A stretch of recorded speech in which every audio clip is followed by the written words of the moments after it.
I like to say that, many of the best things that have happened on this campus came about because of student activism.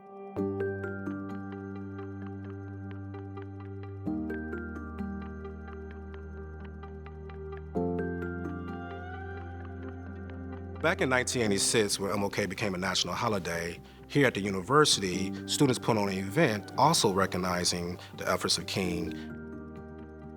What that meant was that the energy that was happening across the nation also was being felt here, and they didn't want to feel isolated by themselves. Instead, they were seeing themselves as we're part of what's happening, and so we want to highlight that also as students here and bring awareness to the different issues that continue to happen at the university.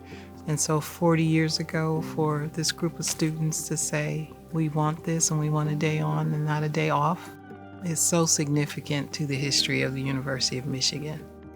This is a holiday and an event that students in the past fought for and thought enough of that they put their educational life on the line because there was a strike. Students actually occupied the administration building to get the university to look at sponsoring a MLK Day. They want to learn. They want the teach-ins. They want the study-ins. They don't want it to be a day off. They don't want it to be a let's go shopping. It just seemed like the perfect time for them to start this MLK Symposium. And I think that kind of, through that churning, I always feel like there's chaos before clarity. And so with that churning came this call to have this symposium. I heard the noise outside the School of Education, and I walked over at South U, and there was a gathering of a huge diverse population of faculty, students, staff, and they did the march. Dr. King, sometimes he was marching at the front, sometimes he was at the back. I think a true leader is one who sees where the need is and steps into that role.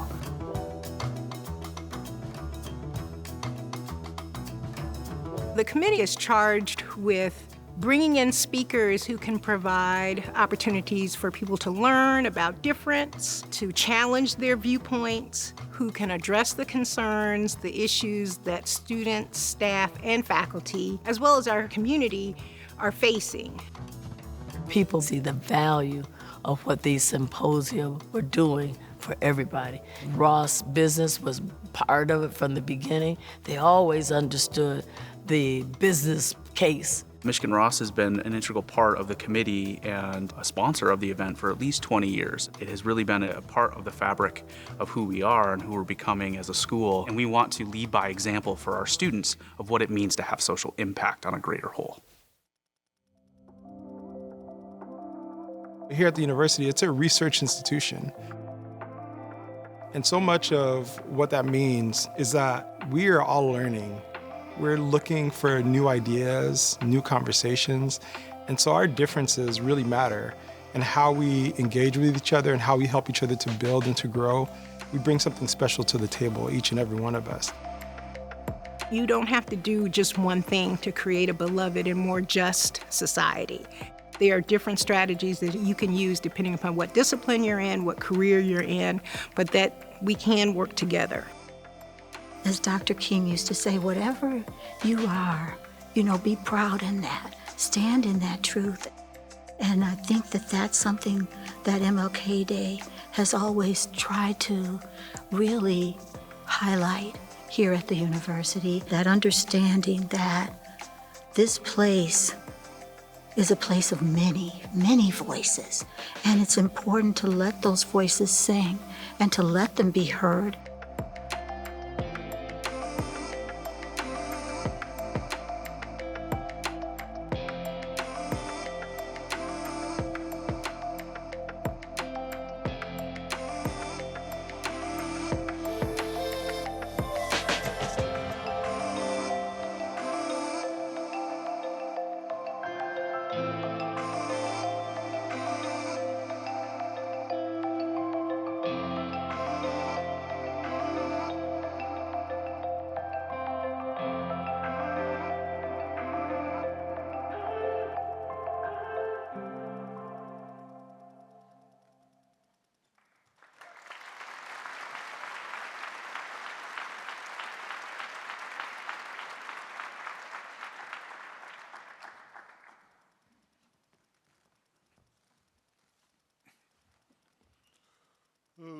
Lift every voice and sing till left in heaven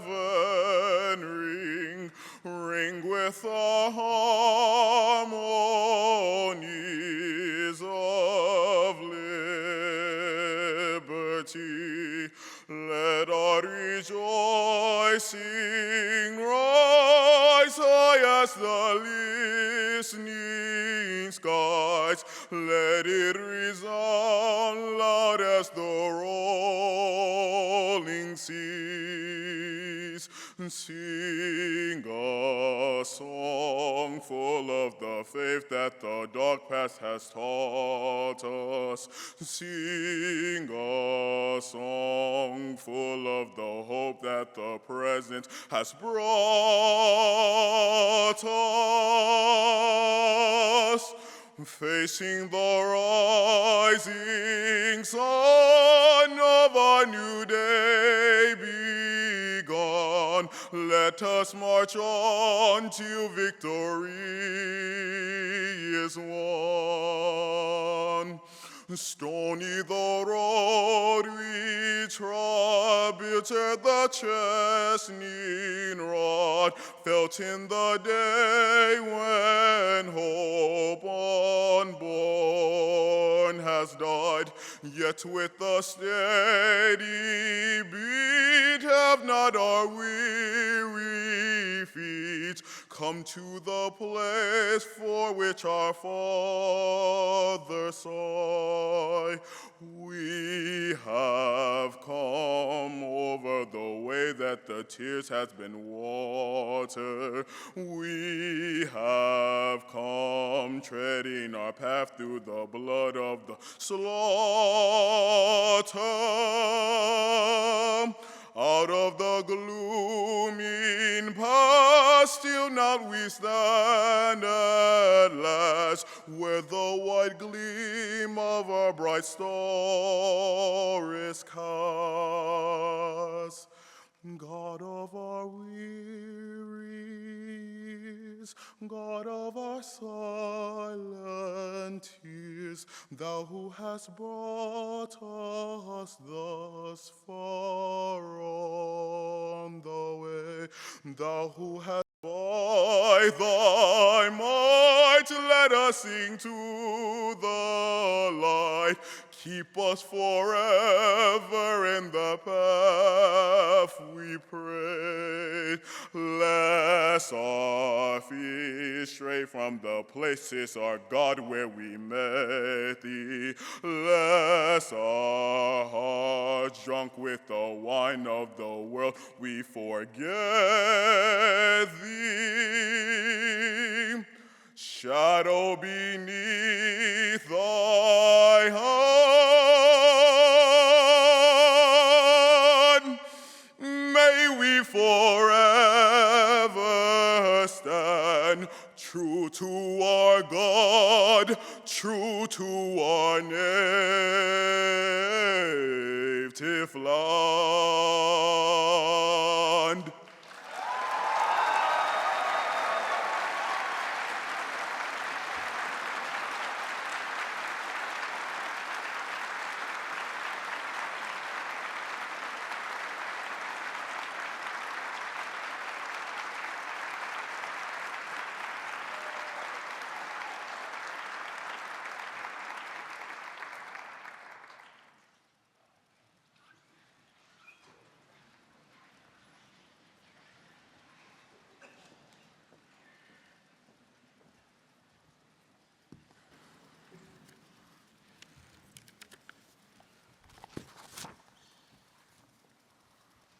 Good morning, everyone. In the spirit of the Reverend Dr. Martin Luther King Jr., and to recognize the sacrifices of those who never had the opportunity to benefit from this institution, it is with gratitude that I read a land and labor acknowledgement. The University of Michigan is located on the territory of the Anishinaabe people. The Ann Arbor campus currently resides on land ceded through the Treaty of Detroit in 1807. Additionally, in 1817, the Ojibwe, Odawa, and Potawatomi nations made the largest single transfer to the University of Michigan, ceded through the Treaty of Fort Meigs with the hope that their children could be educated. We acknowledge the sovereignty of tribal lands and the painful history of genocide, forced assimilation, and displacement of Native communities that facilitated the establishment of this university. We affirm contemporary and ancestral Anishinaabe ties to this land, the profound contributions of Native Americans to this institution, and the university's commitment to educate the children of Native ancestors. We further recognize that whether you are on campus in Ann Arbor or Ypsilanti, elsewhere in Michigan, or in the US, we are all living and learning on stolen indigenous territories, many of which were toiled over by Black enslaved peoples. We honor and thank those Native peoples who still struggle for self-determination. The fights against settler colonialism and anti-Blackness will always be inextricably linked. Therefore, to the land, to the collective, and to the ancestors, we thank you, we thank you, we thank you.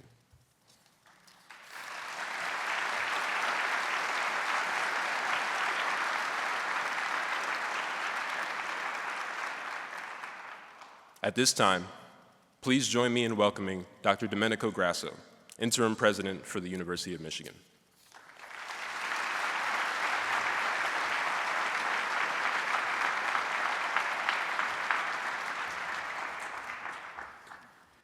Good morning. Welcome to the university's annual Martin Luther King Symposium. Please join me in recognizing B. Nathaniel Orlew, a master's student, for his beautiful rendition of Lift Every Voice and Sing.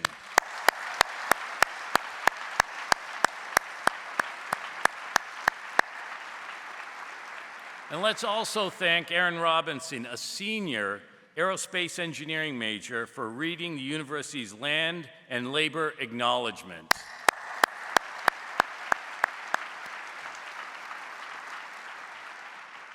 The contributions of Aaron and B. Nathaniel are especially meaningful today because each student has studied at Morehouse College, where Martin Luther King Jr. earned his bachelor's degree in 1948. Whether you're here in this great hall or watching online, thank you all for being part of this important Michigan tradition. Long before I became president, I was a doctoral student in engineering. Just moments before I graduated here in 1987, the university held its first commemorative symposium honoring Martin Luther King Jr. Every year since, even in the depths of the COVID pandemic, the university has held up Dr. King's birthday as a cause for celebration, reflection, and action. And during these symposia, speakers have always stood on this stage at this historic lectern. Dr. King once stood at this very lectern when he spoke on campus in the fall of 1962. And it's a bit humbling for me to be speaking from the same stand. It was here at Hill Auditorium that Dr. King said, "We must learn to live together as brothers, or we will die together as fools." He told students it was their responsibility, their obligation, to participate in the civil rights movement. Dr. King recognized the importance of young people and higher education in creating change. He worked tirelessly for social justice and civil rights for everyone, and he inspired hundreds of thousands to join him in fighting for causes we still pursue. For him, college was more than just earning a degree and getting a job.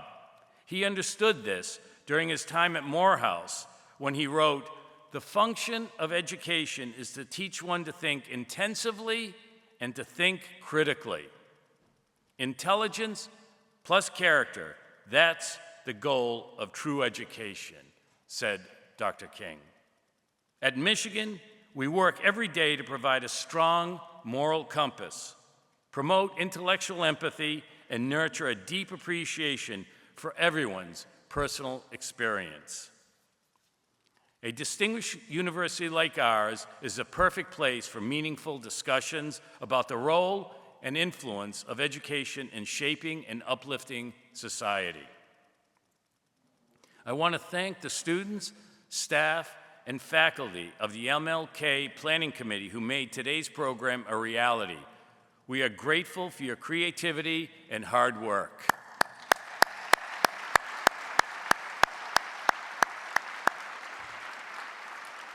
Thank you all for attending today and for your commitment to serving the public good through knowledge, research, and service. It is now my great pleasure to introduce Dr. Lori McCauley, our Provost and Executive Vice President for Academic Affairs.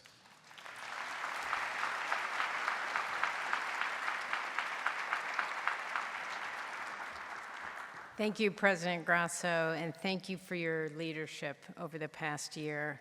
Good morning, everybody. I'm so delighted to welcome you all as we gather to honor Dr. King's legacy and reflect on what it means to be unbowed and unbroken in the struggle for justice.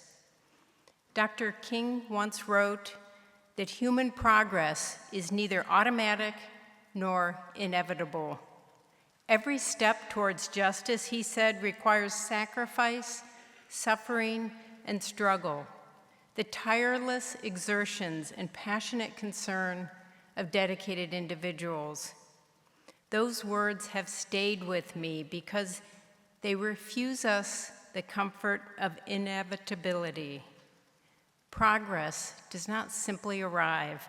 It must be built day by day by people willing to do the work. This year's theme asks something difficult of us. To be unbowed is to refuse becoming smaller.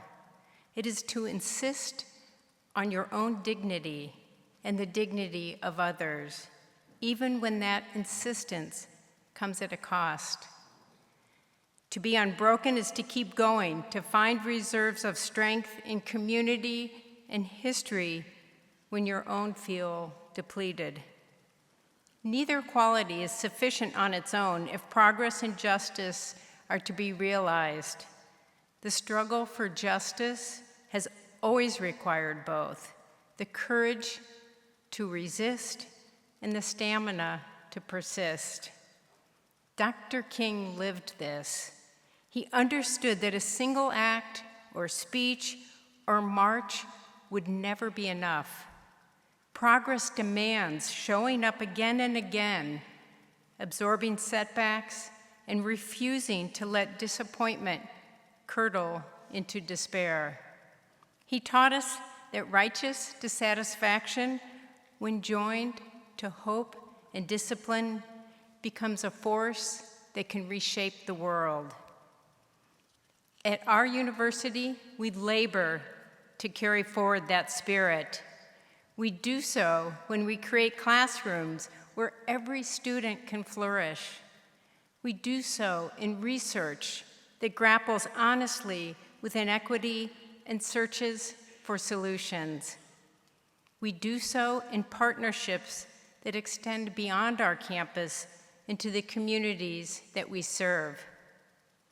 This is the unglamorous, essential work of justice that doesn't always make headlines, but in the aggregate, it makes change possible. So we do not settle. As the freedom songs of the civil rights movement remind us, we keep walking, keep talking, keep moving forward together. I'm humbled to share this day with all of you in the spirit of reflection, but also in the spirit of action.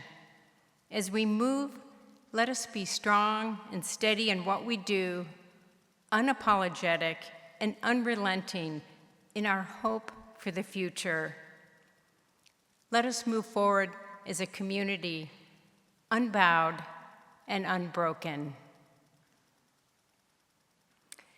And now, it's my pleasure to introduce some of our honored guests, as well as a university leader whose career has been distinguished by a passion for equality and justice.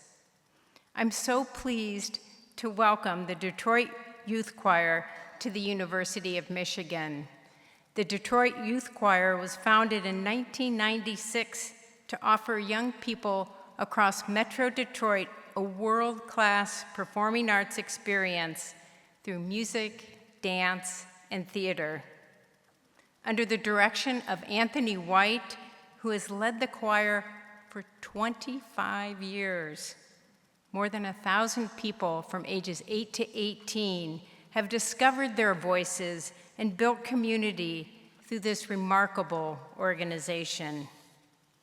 You may know them from their extraordinary run on America's Got Talent, where they reached the finals and earned 2 golden buzzers.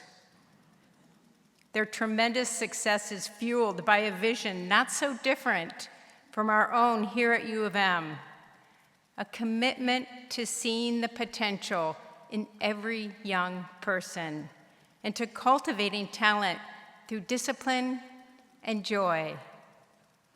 As you'll soon hear, the results are powerful enough to fill Hill Auditorium and to refresh our spirit. Following their performance, we will hear from Vice Provost Angela Dillard.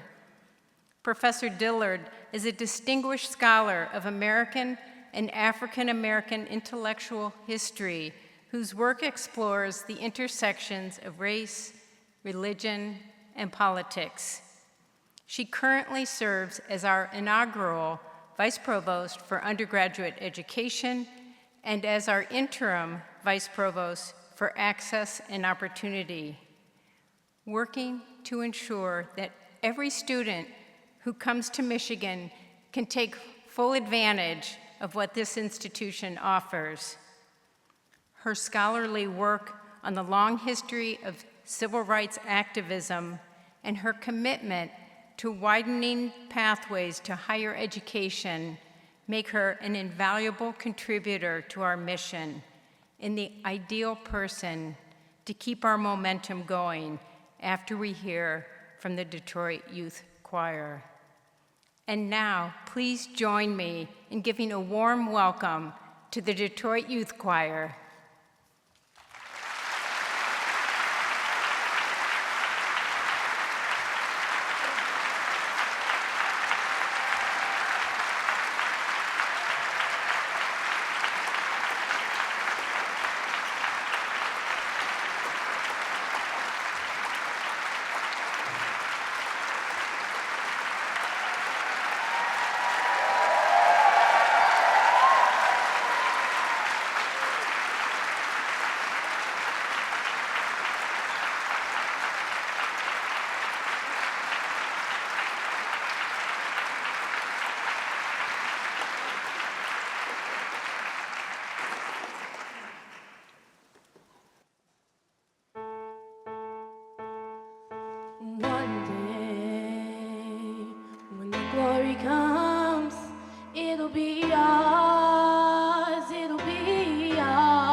generations. We're the future, not the past. It's time to steal the present.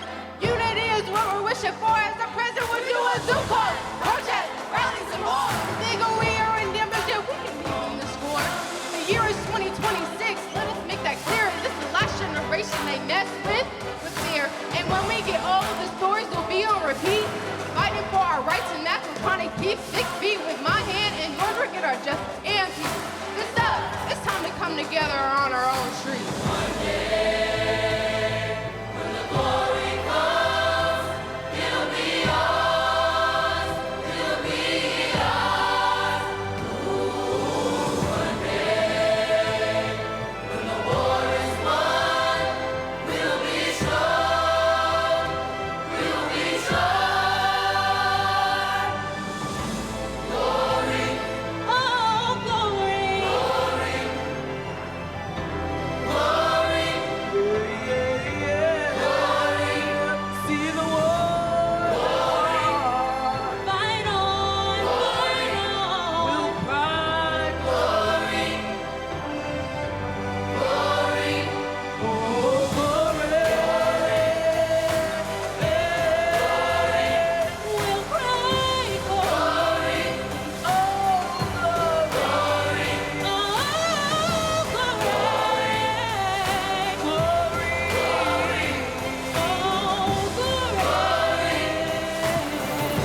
glory, We need to stand together so we can be one.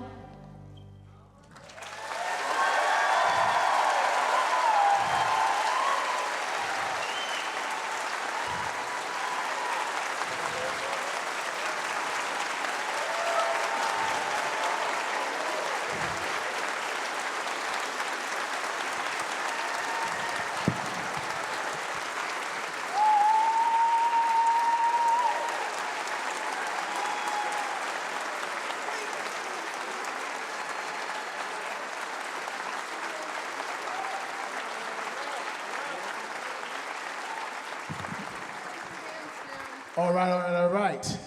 Our next song is a song that's very special. It's called Stand Up. And I hope you guys have enjoyed what you've heard thus far. And we want to wish you guys a happy Martin Luther King Day.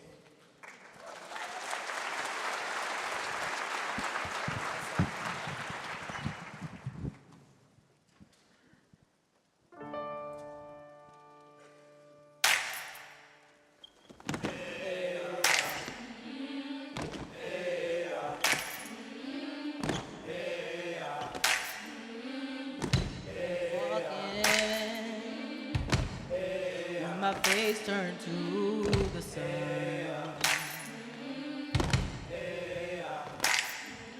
the weight on my shoulders, a bullet in my gun.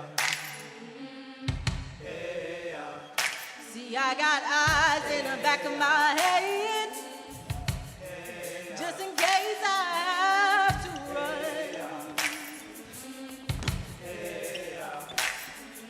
I do what I can while I can for my people. As the clouds roll back and the stars fill the night, that's when I'm gonna stand up, take my people with me. Together we are going to a brand new home, far across the river.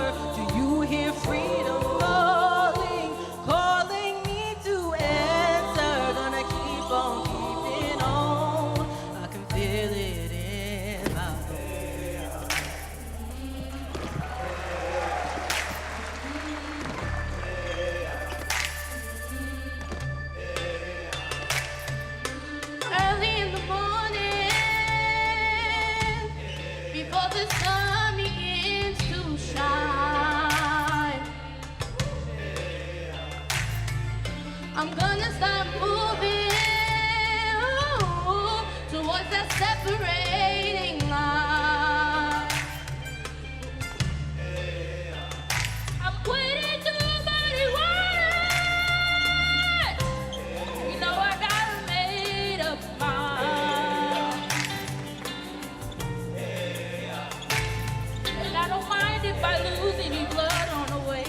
salvation. And I'll fight with the strength that I got until I die. Stand up, take my people with me. Together we are going to a brand new home. Far across the river, can you hear freedom calling? Calling me to answer. Gonna keep on keeping on. And I know what's around the bend might be hard to face for some alone. And I just might fail, but Lord knows I tried. Sure as stars reach the sky. Stand up, take my people with me. Together we are going to a brand new home. Far across the river, do you hear freedom calling? Calling me to answer. Gonna keep on keeping on. I'm gonna stand up, take my people with me. Together we are going to a brand new home. Far across the river, do you hear freedom calling? Calling me to answer. Gonna keep on keeping on. I'm gonna stand up, take my people with me. Together we are going to a brand new home. Far across the river, do you hear freedom calling? Calling me to answer. Gonna keep on keeping on. I can feel it in my bones.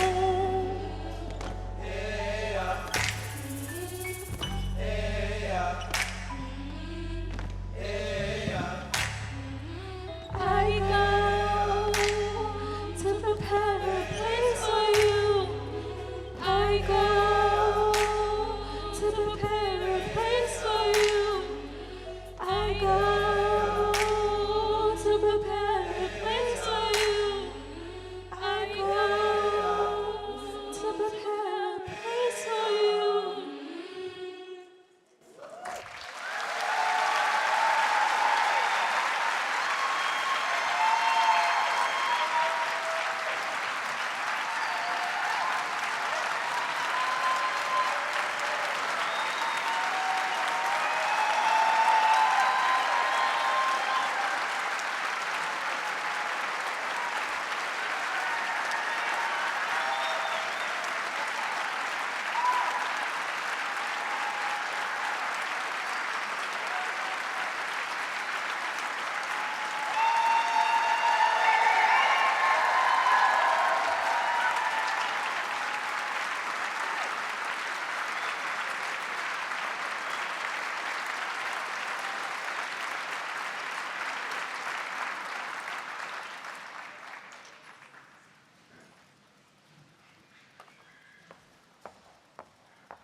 Aren't those young people amazing? One more round of applause for Detroit Youth Choir.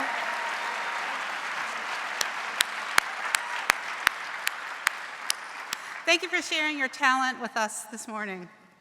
As Provost Macaulay noted in her introduction, I'm Angela Dillard and have the privilege of serving as Interim Vice Provost for Access and Opportunity, or A&O for short.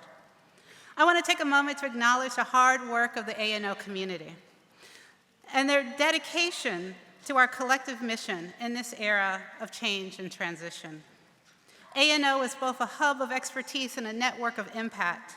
It unites 3 core units: the Center for Educational Outreach, the Office of Academic Multicultural Initiatives, and Wolverine Pathways, as well as a set of cross-campus initiatives and partnerships that strengthen belonging, inclusivity, and student success across the university. Our work is driven by the belief that talent is everywhere, opportunity is not. I want you to know that we are here to serve, we are active, we are engaged, and we appreciate your support. Thank you.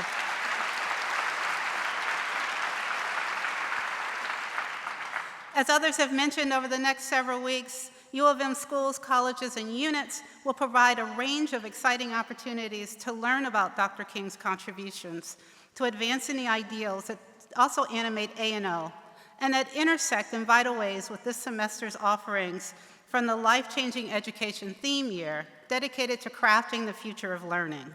You can learn more at futureoflearning.umich.edu.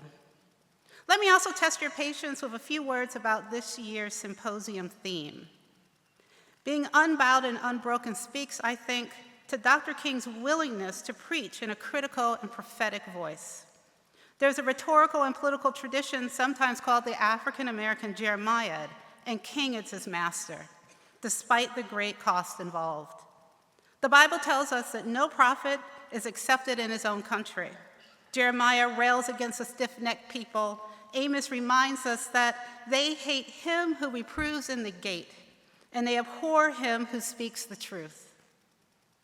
The moral force of King's critique, his willingness to call the nation to account, the vast unpopularity of his criticisms of an unjust and brutal war, and his denunciation of the tripartite scourge of racism, militarism, and materialism need not engender our agreement, but ought to command our respect. Thank you. Your presence this morning is an act of commitment and, I hope, of curiosity. King's archive of published and unpublished materials are our shared inheritance. And his was a sharp and inquiring mind that constantly worked to make sense of the context in which he operated. At our best, we can honor King's legacies, plural, multiple, perhaps contradictory legacies, not just in spirit, and not only at a safe historical distance, but by carrying those complex legacies forward into an uncertain future. We can put reason over bigotry, and we can be in vigorous dialogue with each other. We have with us today many people who serve as examples and guides by leading at all levels with urgency and purpose. It's my pleasure to introduce one of them. Yacine Lowe serves as the Speaker of the Black Student Union. The BSU uses the term speaker rather than president to pay homage to Malcolm X, who once served as a speaker for the Nation of Islam. Yacine believes that a speaker should speak life into their community and hopes to continue the legacy of those before her. She's a first-generation student here on the Ann Arbor campus and is currently a junior pursuing a dual degree in public health sciences and biomolecular science on a pre-med track. Yacine is passionate about community building, advocacy, and mentorship, music, musical theater, and her family, who originate from Senegal. She is the oldest of 4 children and often goes home to Kalamazoo for visits. Yacine wants to especially shout out her BSU Executive Six and committee chairs for this year in recognition of their hard work and dedication to Black UMich. Thank you so much, Yacine.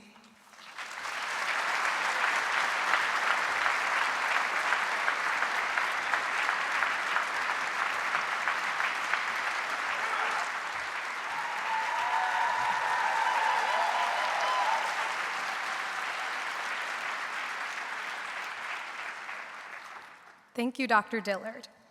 Good morning, distinguished guests, colleagues, friends, and honored members of our community. Whether you're joining us here in person or virtually, welcome to what promises to be an inspiring and timely gathering exploring the path towards justice, equity, and social transformation. As Dr. Dillard said, my name is Yacine Lowe, and I am a junior double majoring in biomolecular science and public health sciences. I serve as the speaker for the Black Student Union, one of my greatest joys here at the University of Michigan.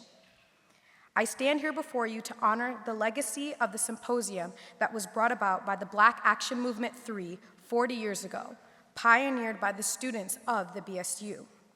As we enjoy the symposium today, I want to remind everyone that this work continues on, with student activists fighting every day against injustice here at UM and across the globe.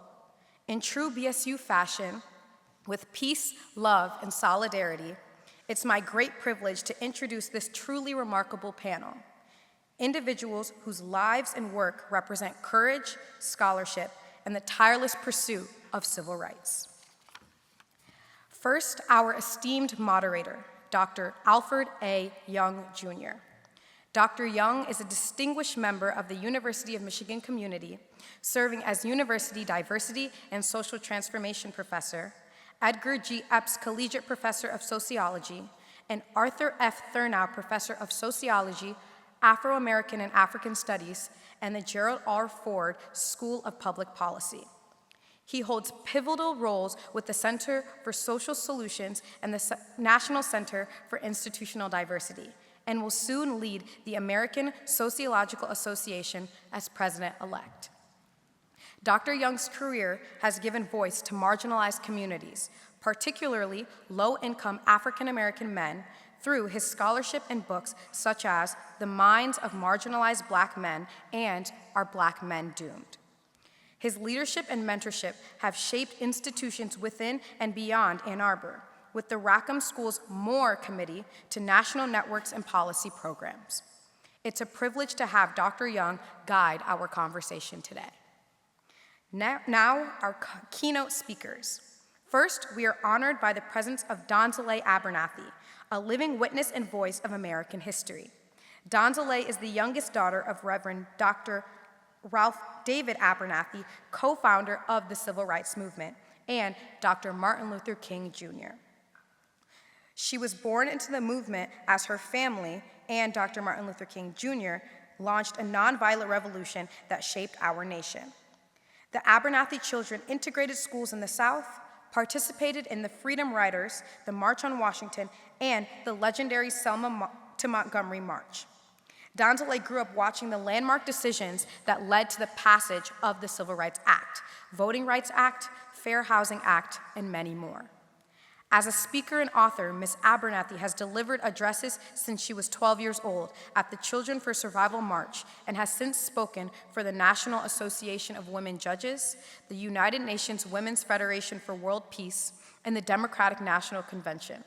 Her book, Partners to History, was honored by the American Library Association, and her award-winning play, Birmingham Sunday, along with other works, help ensure that this legacy never fades. In the arts, her powerful performances have reached millions on screens in films like Gods and Generals, Don King, Only in America, and Miss Evers' Boys, while her playwright and production work has illuminated pivotal moments in American history. Along with Dr. Young and Ms. Abernathy, we are privileged to welcome Derrick Johnson, JD, a national leader whose work has invigorated the civil rights movement in the 21st century.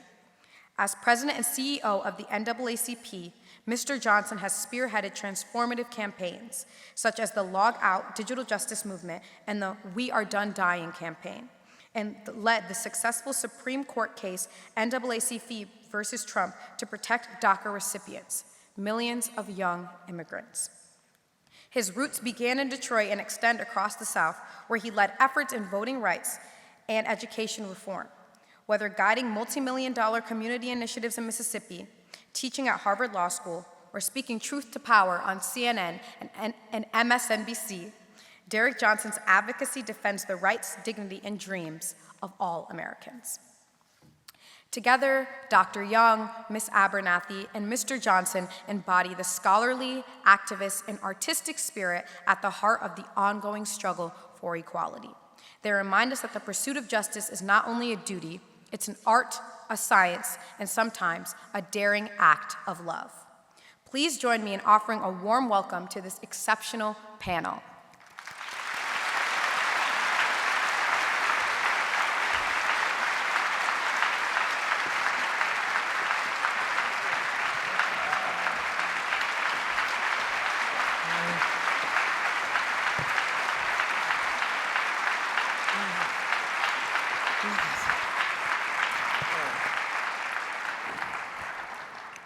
Let me first of all offer my good morning and my pleasure to be in this space with you, to be with these distinguished guests.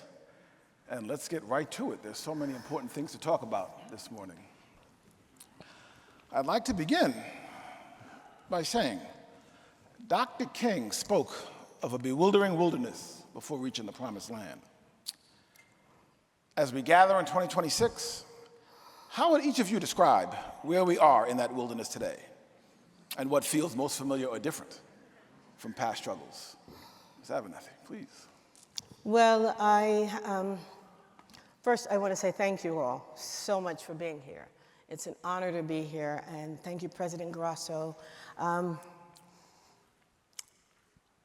We're at a bit of a crossroads in America, unfortunately, today. However, you all are the youth, and you have the ability to shape and create the world in which you want to live in. None of us seated here will go into tomorrow that you all are going into. So you have the ability to change it. The dividing line is education. I am the great-granddaughter of slaves.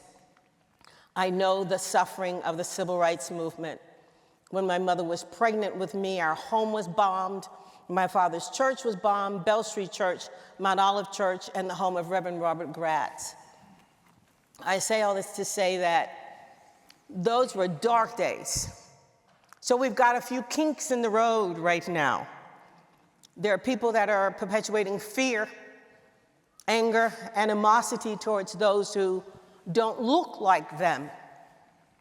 But we have to understand that there's a higher force in the universe that created all of us. We are all equally beautiful. We need to extend that olive branch to those who are different from us. Sit beside them, help them, and love them, because love is the greatest force in the universe, and we cannot buy into hate.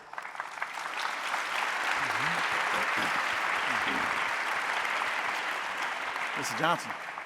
Wilderness. First of all, good morning. And it's cold outside. Tomorrow will mark 1 year. And in 1 year's time, we are in a tense relationship with Canada.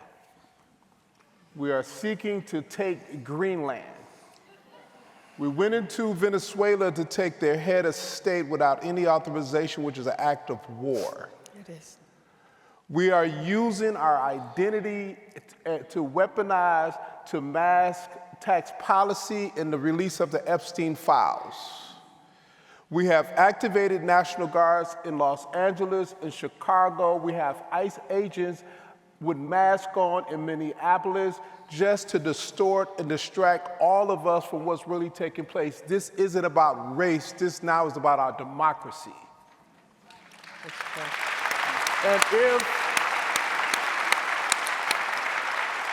And if we don't get past the tool of othering that has been so effective in this country to divide us, we're going to allow a set of individuals with interests that's not for us to destroy what has been built now 250 years come July. And so if this is not a wilderness that we're in this country, I don't know what a wilderness is.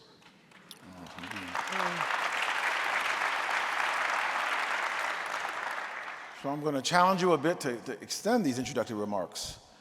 The theme, Unbowed and Unbroken, speaks to both posture and endurance.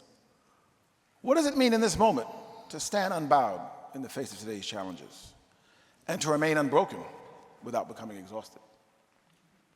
Mr. Johnson, we'll start with you. Unbowed meaning that we must persevere.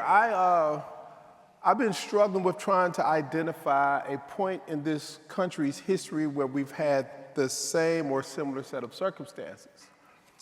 And it's not many times you can identify and say, okay, it was like this, and you name that year. You know, the Civil War was something different other than this. That was really went in, fought each other over money. But being unbound is understanding that we must endure and persevere. You know, we got in this scenario because of an election. I don't think we can get out of this outside of an election. That's this midterm election, if we have one. enduring between now and November's election is a long time because so much has happened in just 1 year. But we have to endure. But this is, for me, to be the most important part is how do people who have been conditioned not to work together realize that we have common cause and actually work together? That the tools of distraction we have to lessen. We have young people and old people consuming information on platforms that's unregulated. More people consume their information on social media platforms than broadcast and cable news combined. There are no guardrails there. You and I can sit next to each other looking at the same picture and be getting a different message based on the platform we consume our information from. And how do we lessen the distraction of the noise so we can realize what's really happening in this country? Growing up in Detroit, going to Western High School, during my period of time, the most popular club there was called the Ethnic Club. And Dr. Wawinski was really skillful. He wasn't a doctor. Mr. Wawinski was really skillful because Western was such a diverse school, the most diverse in the state, and I think it's still that way today. And he began to get us to understand the only difference between ethnic backgrounds and racial backgrounds and gender identity is our uniqueness. And our uniqueness is our genius. And if we bring our genius together, we get something even more creative. But if we allow our uniqueness to divide us, we can never meet the full potential of who we are. And I think we have to endure to get to that full potential by bringing all of our uniqueness, our diversity together to be stronger.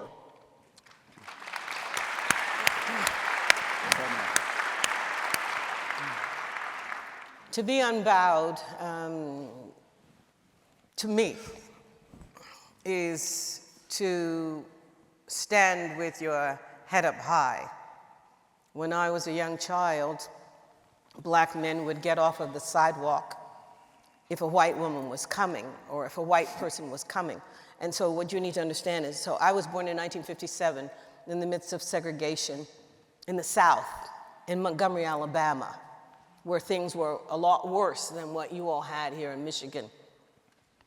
But Daddy and Uncle Martin used to say, there's a brand new Negro in the South with a new sense of dignity and destiny, which meant for the first time, black men could stand with their shoulders erect and hold their heads up high.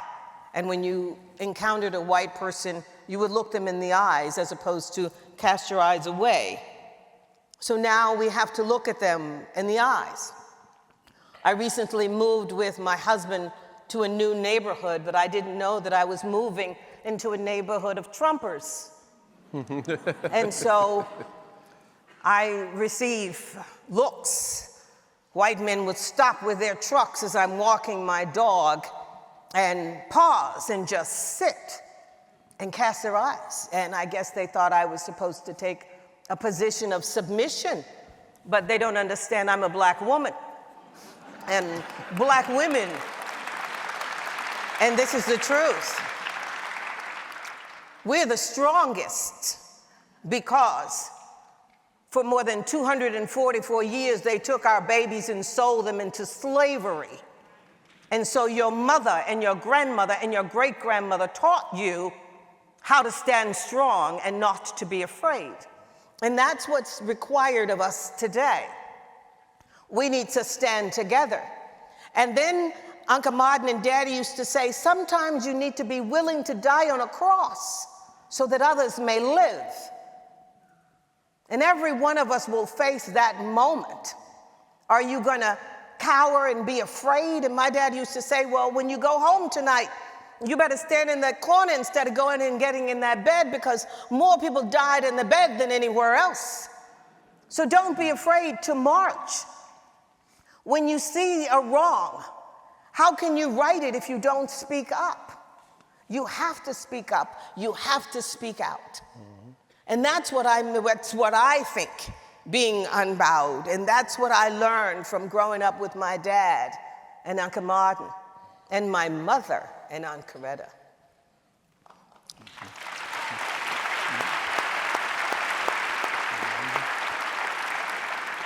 Now, Mr. Johnson, leading the NAACP, in a politically polarized era. How do institutions remain unbowed while navigating legal, political, and public backlash meant to silence or dilute demands for justice? So I want to actually repeat the question, but I think I have the gist of it. At ACP, we were started 117 years ago in the midst of political turmoil. And that turmoil was one in which it's in the backdrop of the Civil War, the promise of those Africans who was living in a system of slavery who took up arms to defeat the Confederacy was the 13th, 14th, and 15th Amendment. And then another deal was cut. That deal was that we would remove the federal troops from the South if you put our guy in as president, which shifted the promise to those Africans who are now Americans because they have citizenships. And now we're looking at 1908, Niagara Movement, 1909. And then there was a riot in Springfield, Illinois. And a group of other people who were not white in 1909. Because in 1909, if you was Jewish, you was not considered white. If you was Irish Catholic, you was not considered white. If you was Italian, you was not considered white. The only individuals in the country at that time that was considered white was Anglo-Saxon Protestants. So perhaps majority of the audience who we identify today as white would not have been considered white in 1909. And so when those groups of non-whites got together to form a coalition to create what we now know as NAACP, it was around advocacy to impact the formation of public policy. That was our work in 1909. That's still our work today. How do we inform and impact the formation of public policy so we all can have a better quality of life, where equal protection under law is afforded to every citizen regardless of one background? To ensure that corporate behavior is one that adds value to our communities and not abstract from our community and not demean the quality of our life. That's the work of the NAACP now. That was the work in 1909, and I hope that continues to be the work of this association. And might either of you add, as we think about social institutions like the University of Michigan, what do you advise that we do to help carry forth from the present moment? For me, you know, on the prep call, I'll say, like, is there anything out of bounds I shouldn't say while I'm here? Because we have an administration that really would like to suffocate academia. They want to control it and not allow it to be the engine that drives this country. They want schools like University of Michigan to conform to a standard that's not true to history and actually would prevent this institution from recruiting some of the most intelligent individuals from around the globe, because they want to create a 1950s America. And there is no way we can go back to a 1950s America because we're in a global economy and transportation allow us to move. So I hope the University of Michigan, with all the resources that you have, don't walk away from your commitments and what you know to be the reality around where institutions like this need to be. There is so much. There is so much that this university can offer the world, but you can only offer that if you remain true to your mission and don't suppress the identity of this school for this administration's comfort. That makes sense. I want to speak to that.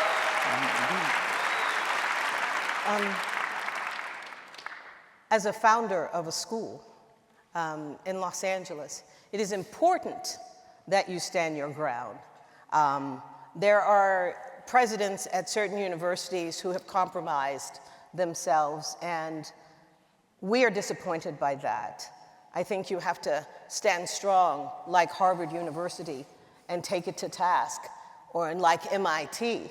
And the students that they bring in are of an incredible caliber. You cannot bring in just a group of students based on the color of their skin. And also, the largest group of people getting educations in America today are women. And you cannot say that a woman is not entitled to get that education and that she is being forced to fit into a small little category to be less than what she was born to be. And you all are very important. I will say this, I wrote this book, and they mentioned it a few minutes ago. And I was nominated by the American Library Association out of Flint, Michigan, as one of the best books for young adults. I didn't get the win because they said I needed to simplify my book. And I said, no, raise the level of intelligence of young adults. But the ironic thing is, a particular woman became Secretary of Education and withdrew my book, and you can see it's withdrawn from public libraries across America because it is a history book. And we cannot allow someone or anyone to dumb down America. Because you are an educational institution, you have a responsibility to educate. And that's the only thing you can do. And by educating the masses, you raise the level of intelligence of the masses. And that is the most important thing you possibly can do. And then they need to be given choice, the students, of what they're going to learn. And they need to be inspired to think. They're not lemmings. They're not supposed to follow each other like rats over a hill and die because one lemming says we're going this way. No, no, no, no, no. You all are there to teach them to be the best that they can be, because when they're the best that they can be, America can become the best that it can be, because it has to live up to the principles.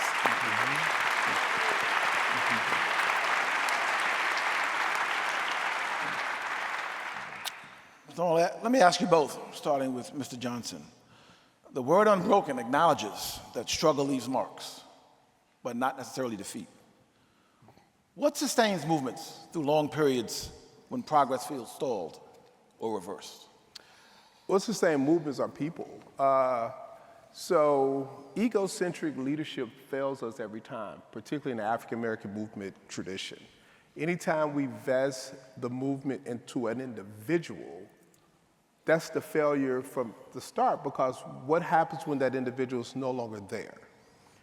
And I tell people the most effective civil rights leader, in my opinion, was A. Philip Randolph. Because you can measure A. Philip Randolph's impact over decades, not one event, not 1 year, not one episode.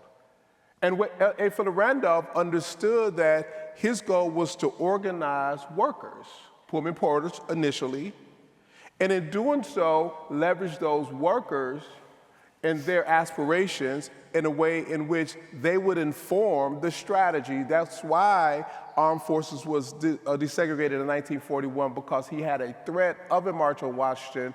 He had people behind him. People sustain movements. Lived experience sustain movements. You can't parachute into a community and all of a sudden you have the solution for the community, because the expert of that community who's going through the thing are those who live the reality. People sustain movements because community-centric leadership creates the opportunity for us to see a Rosa Parks, a September Clark. People-centric leadership also allow us to appreciate the outcomes, because if you go through the struggle and you're victorious, you can actually taste the reality of your victory, but you know it's not over, because freedom is ongoing struggle. So people sustain movements, and we must invest in people so they can be a part of the liberation.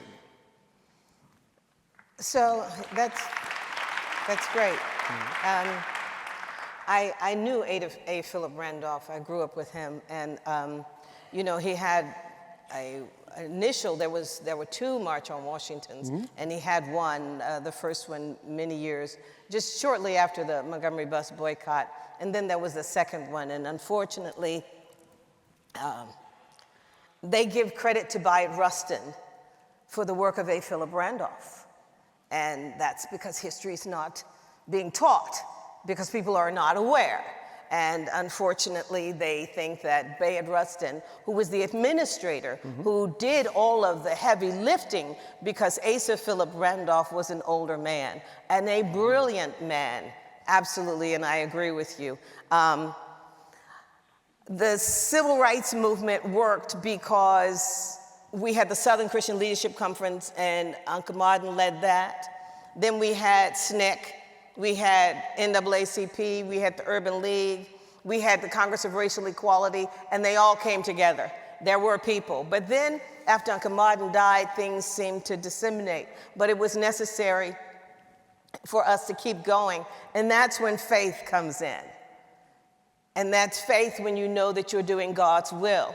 And at that point, my dad didn't have anybody but the Lord. He said, I wish that I had been a Ralph Abernathy for me. There was no Ralph Abernathy for me. All he had was God. And he kept going, and he brought everybody together for the Poor People's Campaign. And out of it, we got a free meal program.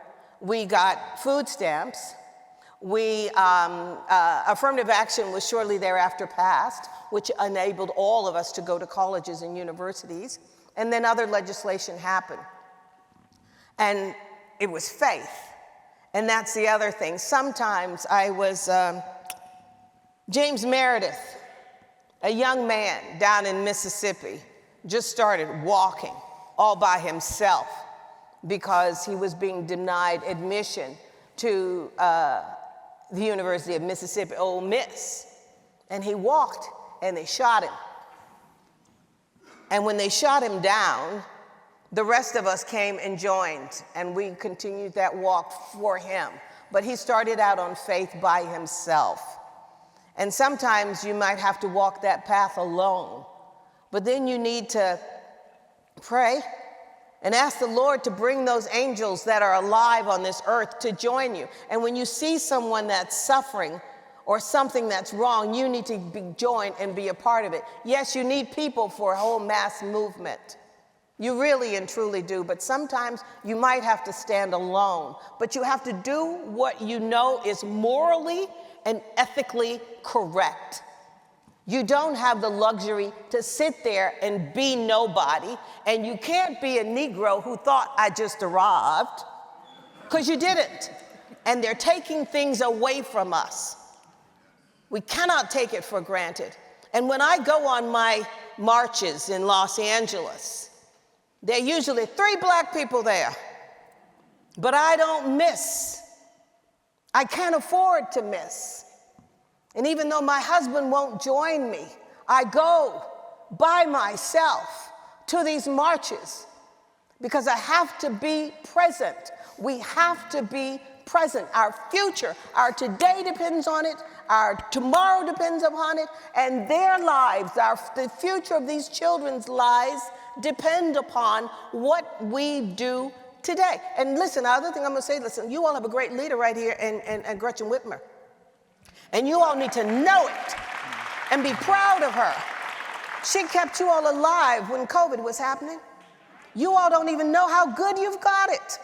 I've got a great governor in Gavin Newsom, but you all are being taken care of. And as global warming happens, people will migrate to the north. They will be migrating to Michigan. So don't lose faith, Michigan. Take care of your own, okay?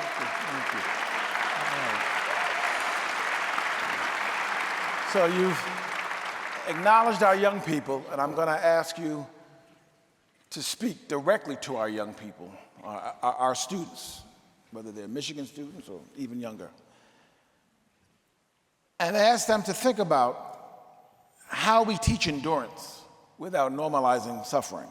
And I ask you that because often, as young people think about the legacy of the civil rights movement, it's hard to make sense of a sense of fatigue today before the journey has begun. So what might you offer to our young people to help them think about how to commit to endurance without normalizing suffering?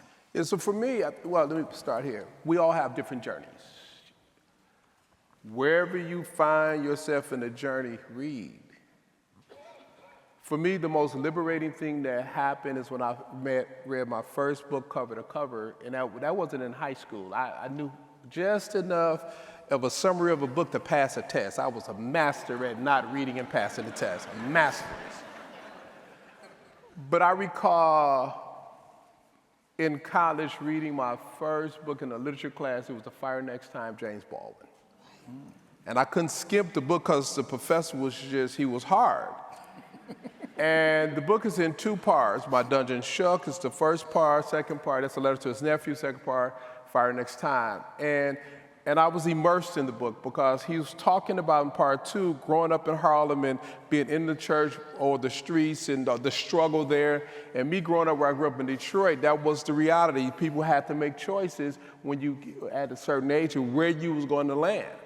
And I couldn't fight, so so I couldn't go to the streets because I couldn't fight. So I learned how to negotiate. And I worked in the library. I've always worked in the library. And so when the librarian see me read that, right around the time I was finishing, she slid another book in front of me. It was an autobiography of Assata Shakur. And I went from there to another book, and I realized that our movement isn't based in suffering, it isn't based in victory.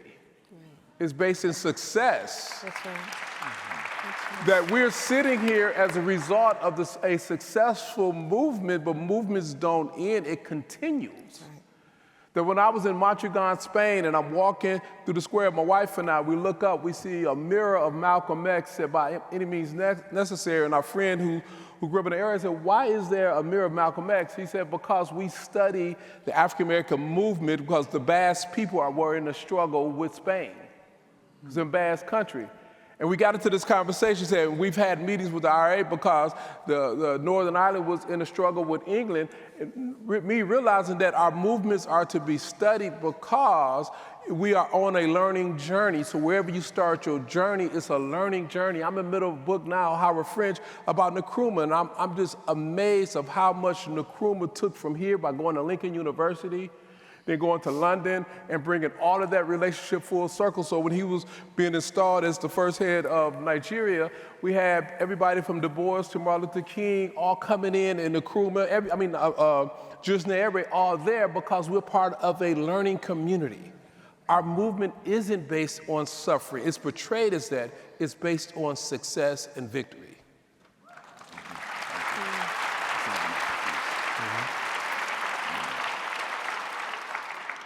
Well, what I know of suffering came from my elders who were, who grew up, from slavery. And that was suffering. It was brutal, brutal suffering. We didn't have to learn skills during slavery because I always say this, and I want you all to understand that, we had built the pyramids, we had hieroglyphics, we had running water, we had education, we had built all of those wonderful things in Africa. And then we even gave our skills. And the Moors, we went into Spain, and we built in Spain so that that governor down there in Florida who said that we needed slavery to learn a skill. We had built the country that his ancestors are marveling still at today. We have endured suffering, that is for sure. We have had great victories that have come from it. But I know personally, watching my dad and watching Uncle Martin, because that's the only way I knew him, I watched them suffer.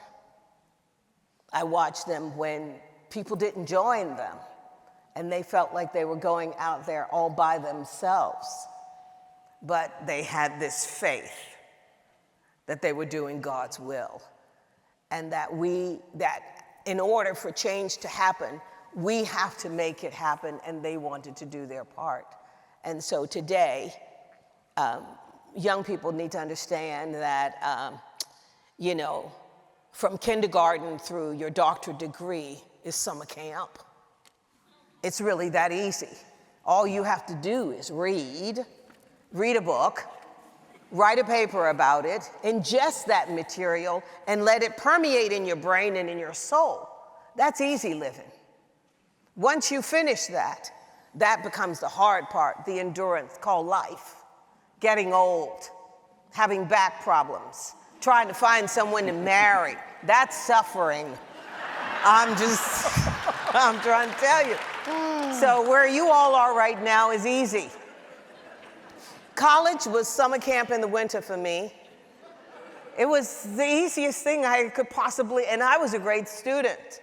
And I was simply a great student because the only way to get my dad and Uncle Martin's attention was that, you know, they could brag about my report card. And I remember when I had a great report card, and Uncle Martin, my parents had gone around the world, and Uncle Martin, we were living in the king's house, and I wanted Uncle Martin to sign my report card because I had all these A's, and instead, Uncle Retta had to sign it, and I was like, oh, so crushed. But listen, you all need to understand that you all have it easy right this minute. Get that education. And the other thing is, because you have the benefit of education, you need to go back into the inner city and open up the church doors. And 1 second, I'll be through. You open up the church doors because every single church has a fellowship hall. And when those children leave school, there need to be old ladies like me who don't have anything else better to do to meet those children, help them with their homework so they're not latchkey children. So when the mother gets off of that job at 6 o'clock or 7 o'clock, that senior citizen lady has helped her child with the homework, and then that child says goodbye and knows that there's that village that helps to raise that child. And if we can do that 5 days a week, the children won't be taking up guns and territories and shooting each other over nickels and dimes and quarters. And their eyes will be turned towards Wall Street or to the university or all these possibilities, or being able to learn how to code so they can compete with the children in China and the children in India. And that's what college students have to do. You all have to be there to help. Or the older ladies who were the English teachers or the math teachers or the science teachers or the gentlemen. Help. It takes that village. And you all need to be that village. That's all I'm saying. Thank you. Thank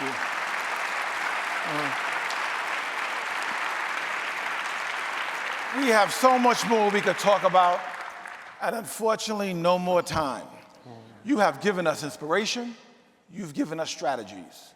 And I'm grateful to be in your space to hear both inspiration and strategies. Please join me, ladies and gentlemen. Thank you. Our guests. Thank you. Thank you. Thank you. And please take from them the work that we need to do. They've helped us understand what to do. Please take from them the work to do. Thank you. Thank you. Thank you. As we bring this important discussion to a close, I'm pleased to introduce our closing performance, featuring Mama Soul. Indeed, worthy of applause.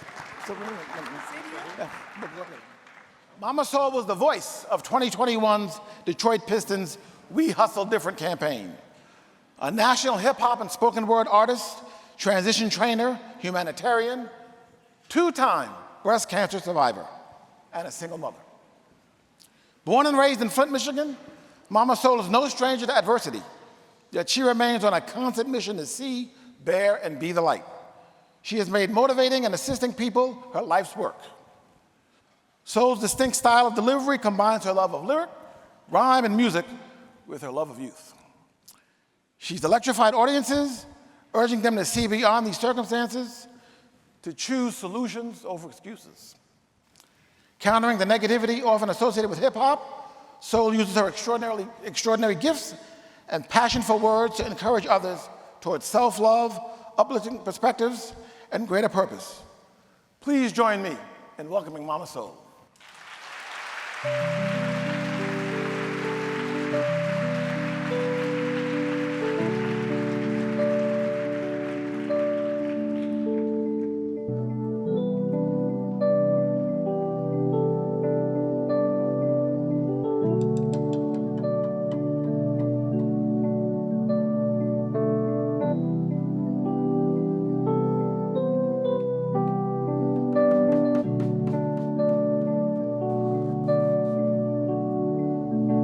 Someone's opinion of you does not have to become your reality.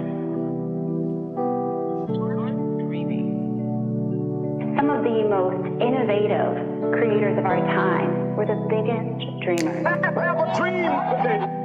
Be a dreamer. Get the losers out of your life if you want to live your dream. Dream today.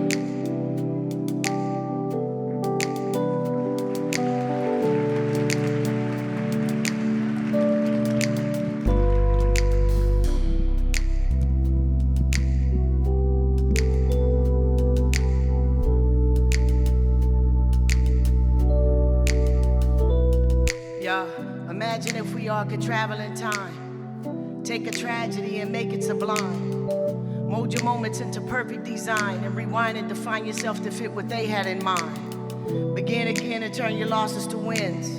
Erase and retrace it this time with a pen. Make it picture perfect, go ahead and pose and pretend. You never lied, you never cheated or sinned. Not a regret, not a test that you ever failed. Spared of embarrassment, not a secret to tell. Cause everything that you do's on the up and up. Never been weak, you always been tough enough. You never felt the agony of defeat or the need to compete to prove that you were someone unique. No one to please, nothing to strive to achieve. If this was so, then what's the purpose of dreams? So dream on, dreamers. Y'all, ain't nobody perfect, so dream on. Yeah. Dream on, dreamers. Ain't nobody perfect, so dream on. Look, this life is meant to be bitter and sweet. Experience allows a teacher to teach. Triumph and tragedy, I need it for growth. So coping and quitting, tell me what's your approach, huh? Molding your character and loving yourself, that's the first step I'd imagine in establishing wealth. Seeking your purpose and your meaning for breathing, that's an even better reason to retrain the way that you're thinking. So cut the noose and feed your soul the truth. Making a better you makes a new leader for the youth. Speak what you seek to what you seek, you see. At that point, everything you said is prophecy. There's opportunity in every mistake. Love is the beauty and balance you have in hate. Ignore the pressure of what other people say. Cause in the end, only you can get in your way. Dream on, dreamer. Cause ain't nobody perfect, so dream on. Y'all rocking with me, right? Dream on, dreamers. Yeah. Cause ain't nobody perfect, so dream on. Look, now dream on, dreamers, and don't stop for them. You define your design, don't copy them. We're all one of a kind, you cannot be them. You'll never be left out if it starts within. So dream on, dreamer, don't stop for them. You define your design, don't copy them. You are one of a kind, you cannot be them. You'll never be left out when it starts within. So dream on. Okay, y'all. How y'all feel? Y'all all right? Huh? Yeah. Clap for yourself one time just for showing up, huh?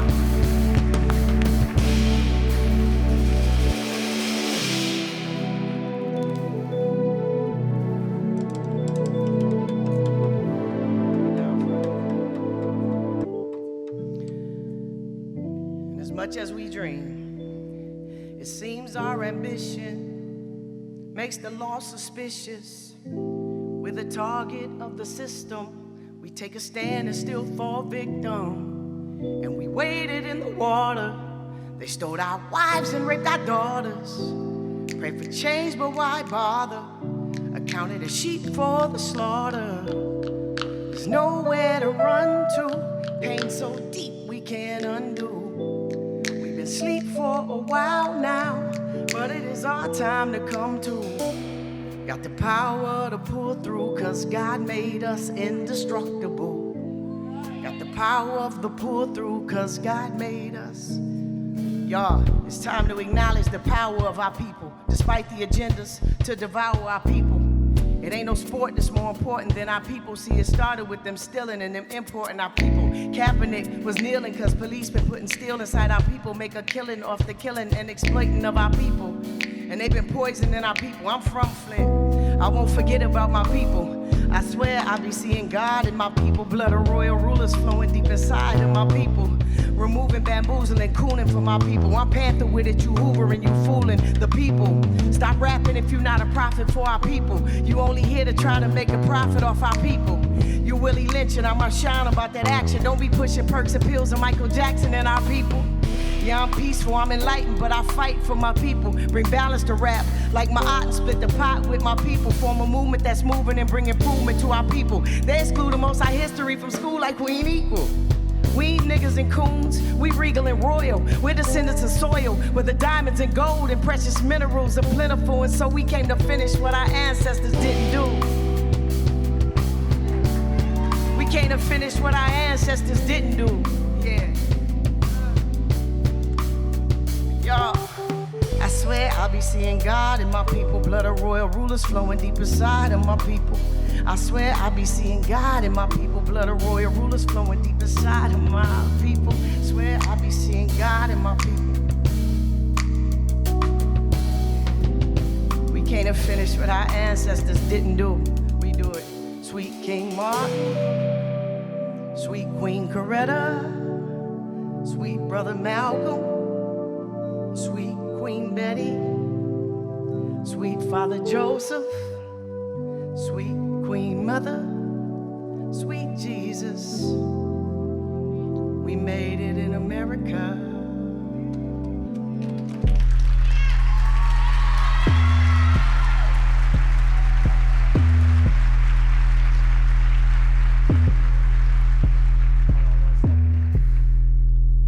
The American dream is here in my eyes. American Airlines terrorizing the skies. Crack, coke, and heroin, the American high. America the beautiful is so ugly inside. American soldiers die for American pride. Guess that's the price for just a slice of America's pie. While dirty doctors overdose our American idols, Americans stole Africans and gave them a title.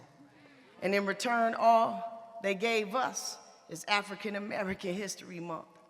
Hate I had to paint a portrait of our character, but American gangsters are raping Miss America. America's presently haunted by its past, but we still pledge allegiance to the American flag. American Express is America at its best. And please, God bless America, America's stressed. See, I can't say that I've always walked no straight and narrow, but I did name my kid after an Egyptian pharaoh. And I can't say life for me just been some sort of walk in the park. But like a spark in the dark or a dart to the heart, I bring light and love. I put nothing above my God. My scars are reminders of the pain I've surpassed. It's amazing how we forget so fast. The blood in our veins contains the DNA of the ancient ones. It's disappointing how complacent we've become. I meditate with a rising sun. I burn sage and pray on the path of the panthers, prepared to pump lead in the pig dig. I'm very aware. We are at war more than ever before. I feel the force of an entire ancestral energy's empire implying that we strike back. We are under attack from so many angles. How can you pose for a picture with your family and smile when behind you a dead body dangles? Think about that. See, it was by design for us to be on welfare, live in projects with no health care, very little direction. But we'll heat that pot and whip a Pyrex, come hella high water and collect them crumbs. Puff Newports and neglect our lungs. Sip malt liquor till depression comes seeping in. Think or sink or swim. I'm from where there's lead in the water. I ain't sleep or dumb. Rather Rick the ruler or Mansa Musa, our bloodline is royal when you can't fool her. Who are you to suppose we should sell our souls when society strokes egos and steps on toes of the great? And on a pedestal they put fakes, but assassinate Malcolm, Martin, and Fred Hampton. You don't see what's happening here, bruh? They label lames as famous. We do the same as the blind leading the blind, so an eye for an eye don't apply to the poor and the uninformed, gods and goddesses that were placed in bondage. Before we were slaves, our people were prophets. The first physicians, mathematicians, chemists. Really, right now, we're in a good position. See, when self-love is unconditional, that love is sufficient. Allow that love to lead you as you learn in this life, there's no limits. As you go align with your expansion, know that money is magnetic and that abundance is your birthright. Get up and go get it. But protect your morning from distractions. Don't go straight for that phone before you pray and meditate and you give thanks. what you own. Always remember your agenda for self before you use your energy to entertain someone else. Because wealth don't start with your wallet, it begins with your wisdom. You receive what you believe, make sure you move with conviction and speak like you expect to win. Don't make no exceptions when an interception's thrown. Just hold your head like Pat Mahomes, get in your zone. Don't let imposters sabotage and change your posture. You go prosper, put that smile of proud one on your mama. Protect your armor, protect your karma, protect your aura, and keep moving forward. Huh? Because problems come and go, y'all. Focus on problem solving. Problem is not punishment, it's proof that you're evolving. Spend quiet time with yourself because we all need that. And anything you felt was failure was just God's feedback. See, I do this in the memory of Sandra Bland. Because when our enemy is all that stands, and when the Panther Party is a thing of the past, but the police protect the Klan when they rally. Sadly, I have seen kings dethroned by his own, but I would gladly give a limb like a leg or arm if Trayvon wasn't buried. They are legally allowed to lie. I just wish he could have told his side. See, when the chance of defeating the odds are really slim to none, what do I tell my son? When a gun's been drawn and he's done no wrong, is it fate? Do you fight? Do you run? I ain't seen much change since days when the slaves worked fields in the sweltering sun. And see, rebellion is seldomly seen. This system will sell you a dream. For the price of your soul, with a sight to behold, it is time we unite or we fold. Because they said the rain was in our forecast. That's cool, though. That means that something's bound to grow. To me, simple is better than the complex. Don't say much, let's keep this on a need-to-know basis. Let's get back to the basics when we hung out in the basement, play beats and our freestyle flow. Let's go out in the snow and make an angel, say a prayer, pretend our wings are real for real, because we are fly as heck. But no Jim Crow. Watch this blackbird fly and hover over the hood, gathering up my flock. Pissing on poor police and keep my feathers dry. Their arms are way too short to try to box with gods. I guess that's why they draw arms and point in our direction. Because we're as close them devils get to seeing God's reflection. If only we knew we were those and that we are the chosen. And now that rain is pouring down, but other things are rising. Remember, y'all, behind the cloud, the sun is always hiding, and patience been a pimp. And it can shape and mold you to a soldier or a sucker. Have you living off a loaf of peanut butter and some Smuckers when you shuck and you jive, and have you jammed up by a 9 to 5 that's sucking you dry. Zapping the superpowers you never identified. Got you pedal plucking for love, and we find it hard to decide. But when a side chick and thought are both the actual thing, it's hard to visualize the dream we learned from Doc King. And then our queens hit the club and they shake it all about. Like the hokey pokey really is what it's about. Got me striking the Malcolm pose, trigger finger on brow. How did they convince us to drink milk from a cow? And now we lactose intolerant, we battle and beef, but if we lactose, we bound to get shot down in these streets. It seems like we falling off a ledge. Raindrops keep falling on my head. Land of the walking dead, let's rise up and live instead. The rain has to fall forth in order for us to grow more abundantly. Let the rain pour.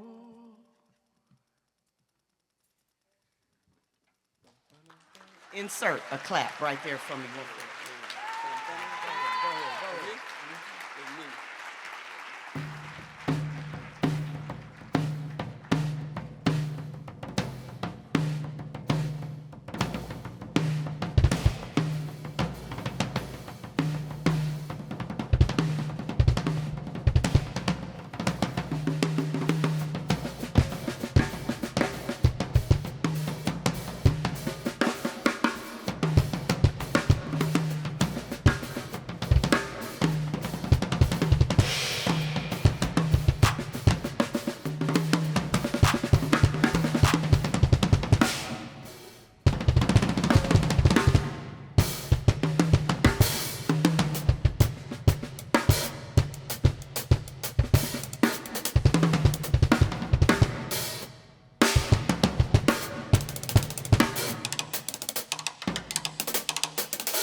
Y'all give it up for Gene on drums.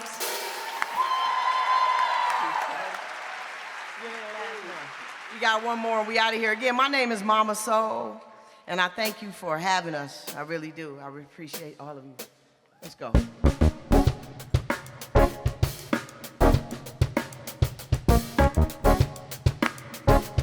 I wrote this song for my son, and I realized it's really for everybody, right? And I love it. So, here we go, y'all. Look, don't forget, you have a light made up of infinite spiritual power, and it's important that you tap into that. Now don't go disappoint your God and your mama, cause it was easier to follow the pack. Yeah, there's no dividing line between you and the divine till you decide to draw it yourself. So erase any doubt, keeping you from being about the business of being you at your best. If nothing more, just ensure your intentions are pure. That's for your name, it'll change how they mention in yours. Sad part, regardless of how solid you are, it's still a sucker somewhere as weak as Derrick wanting your power. So don't brag about what you bought, be about what you built. How others benefited, boasting to get you killed. Minute to minute, turn a moment to moment, and every memory's a victory when you your opponent. So focus. Focus, y'all. Now break it down for me. Now you keep climbing so you can get a better view of this world, now so the world can get a good look at you. Because envy and admiration can be served on the same plate. The taste gonna depend on the chew. Remember the snakes were with the gods in the Garden of Eden, and they deceiving conversation led to what they was eating. So don't be feeding off of any and everybody's energy. False prophets flatter your flaws and leave you lost. Purpose in life is to live a life with a purpose. Poised to poke your chest when the rest would a cave, cause you're amazing. And so the circle of people that you be with should be of equal amazement. Now if they into something you ain't into, fall back. Let it be something you let them do. All fact, you are what you attract. Attract what's great. If you're not being yourself, you're gonna attract what's fake. So focus. Thank y'all again for having us. My name is Mama Soul, that's Gene on drums, and my brother Corey on keys. Thank y'all.